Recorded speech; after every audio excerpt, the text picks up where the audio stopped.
Hello, South Africa. This is SA News Flash. News as it happens. On the day's headline, controversial businessman and self-proclaimed crime intelligence agent Mogotsi appeared before the MPs. The Parliament's Ad Hoc Committee grilled him on matters of corruption, criminal infiltration, and political interference. His long-awaited testimony has drawn scrutiny over his past action and claims. MPs questioned him on everything from alleged interference in police investigations to disputed ties with high-profile figures. Stay with us. We bring you the headlines that matter, fast, clear, and reliable, here on SA News Flash. I'm asking this question because you had a hit on your life not so long ago, with a shot on you. That's correct. What happened there? I went to First Lotus, and as I was driving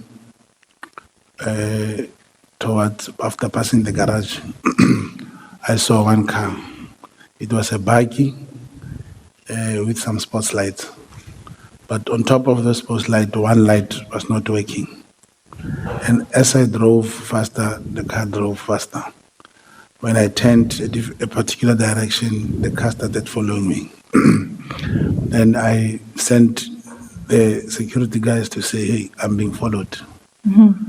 And as I was driving, because when I increased the speed, they also increased the speed. And I drive more faster to another township. And I sent the message to the person I went to see, to say, you know, I suspect that they're being followed. Now, part of the area where I was, after turning, there's a little kind of a bridge to go down. And as I went left, I didn't see the car coming. Then I continued driving inside that area, which I was not that much familiar with. But after some 2-3 minutes, I saw the light of the same buggy, which the other part was not working. And then I started driving fast again. When they approached me, the first thing— What car were you driving? I was driving the maroon, what is it called, man? Chevrolet. Yes. Now, when I saw them coming much faster, I also drove faster. And at that moment, before I could catch the higher speed, I had a gunshot. One gunshot. That's when I turned left. Where I turned, there was more like an open space. That buggy passed on a very high speed to go and make a U-turn. When they were making a U-turn, that's when I climbed off the car and started running. Sure. Fortunately, there was a car coming, which disturbed them. When you make a U-turn, they had to wait for this car to pass. And I kept on running to another dumping site. So when they were firing all those shots in the... Yeah, that's what I was going to ask. No, I was not in the only one. Because it was shot in the driver's seat. I think there were more than 8 shots on that door. Yeah, it was not shot. So you escaped death on that day? Yes, that's correct, ma'am. It was only one shot which was hit while I was inside the car. Different operations.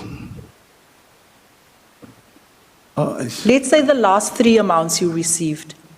Even 100K, more than that. 100K for one operation? I've had different operations. Okay. And those are successful operations that has actually led to convictions? Real successful operations, yeah. So your last operation, you're saying you got about 100K?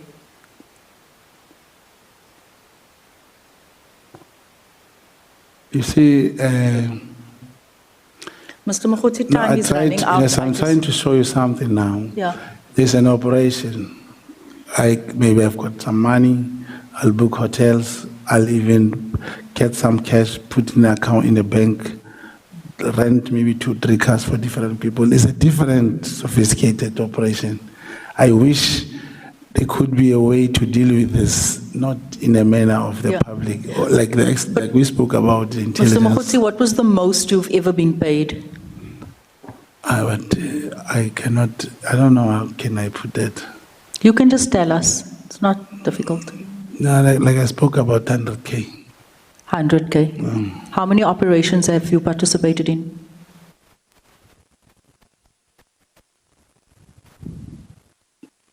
Around 8, 9. 9. Big ones, yes. Big ones, 9 operations. Different ones, yeah. You mentioned earlier on that you were involved in investigations around the PPE tender scandal in 2021. What came out of those investigations? Were you also successful? Did you do well in that investigation? No, I clarified that part that it's only said moreover after that PPE. That's when General Mfazi called me. So you didn't do I any didn't do the investigation, you didn't go PPE, no. undercover in that, you didn't find No, anything? it was after the PPE scandal. Okay.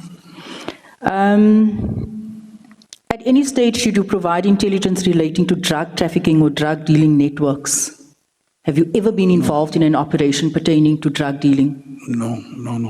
Nothing. You don't know of any It will drugs be- being trafficked. You spoke extensively earlier on about the operation at one of the correctional services where you had access to the OB book, and this is why I'm asking, are you involved in any drug trafficking operations? No, I've never been involved in that. Nothing. You only do cash in transit operations.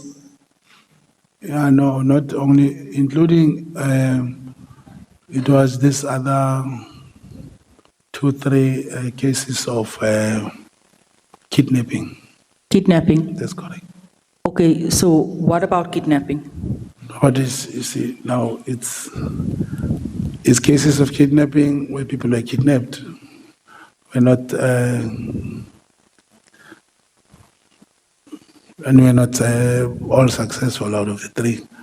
Only one, the person was managed to be taken away from the kidnappers. I'm asking, so you also do operations for kidnapping, yet I was. There was those cases, those operations. Is this because you have experience in kidnapping? Those people. No, you?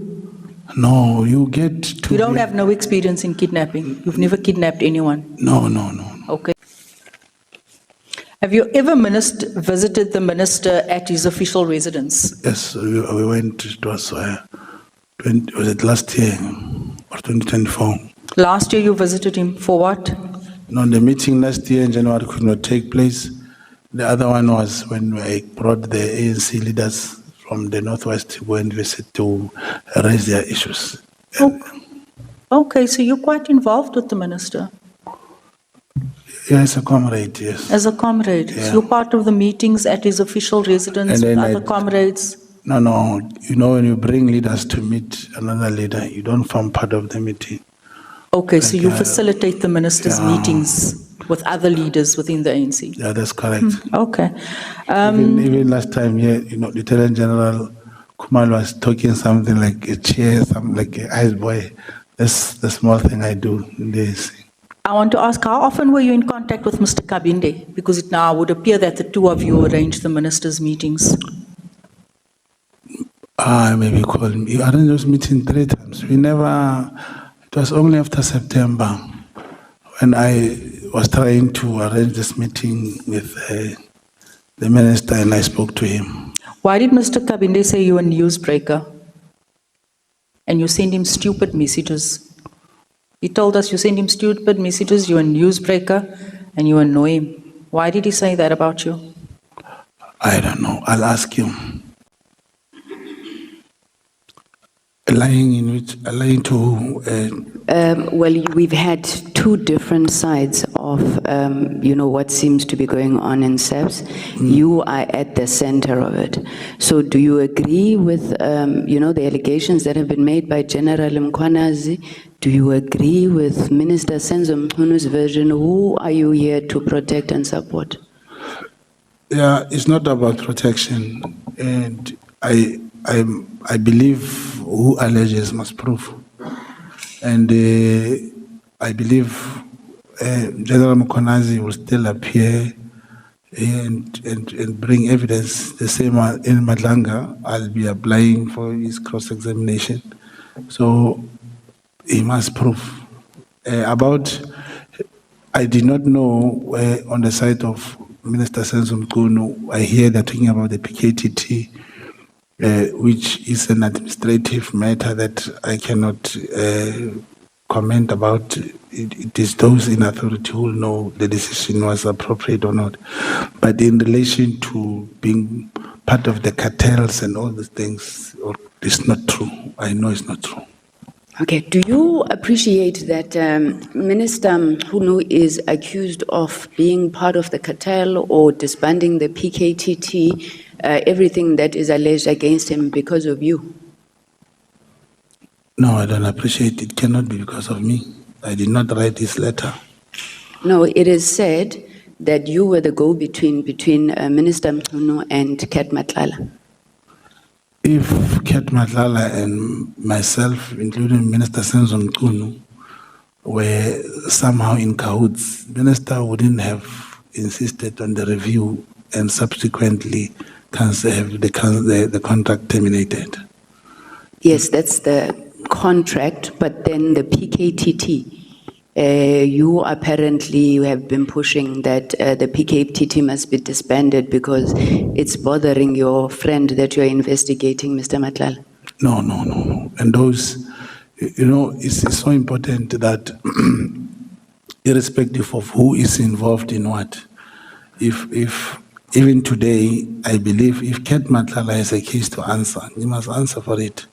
There was no way I could say he must not answer. But in this, I can't say a PKTT should be disbanded for Kat Matlala. But in case you ask me, do I think the disbandment of PKTT was somehow appropriate or relevant, I will say yes. No, I didn't ask you that, but I'll come back to that. Do you have security clearance, Mr. Mogotsi? No, I don't have. Okay.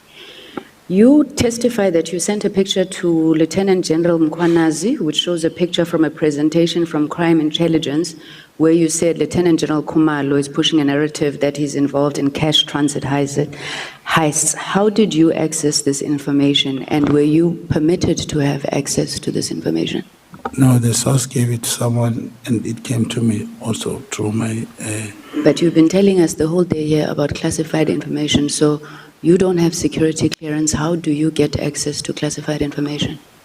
Now, the people who are sending to me, they'll have to answer if that is... Because all I can tell you, the picture of Crime Intelligence, it cannot be, for example, like the proof of payment for the properties that may be classified.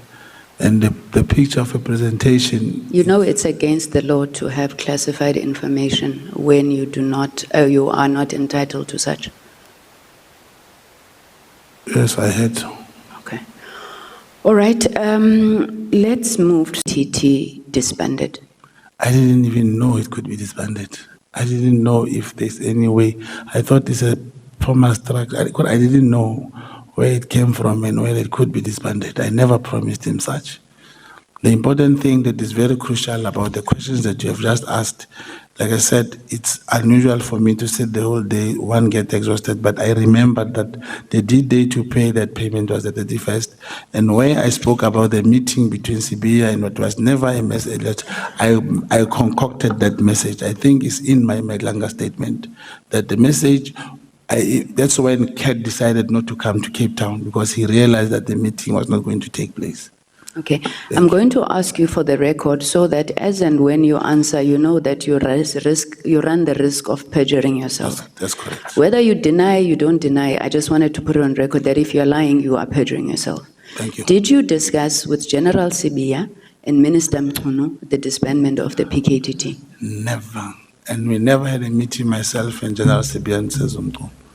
That's never happened. I met General Sibiya in Cape Town. The time when he said I left without paying a bill, that was the only time I met General Sibiya. Thank you. Chairperson, through you, in this 7 days of Mr. Mogotsi supplying evidence, I really want him to show us how he and he alone saw a social media leak on the 1st of January when everybody else saw it on the 2nd of January. Thank you, Chair. I'm done. Yeah. Thank you.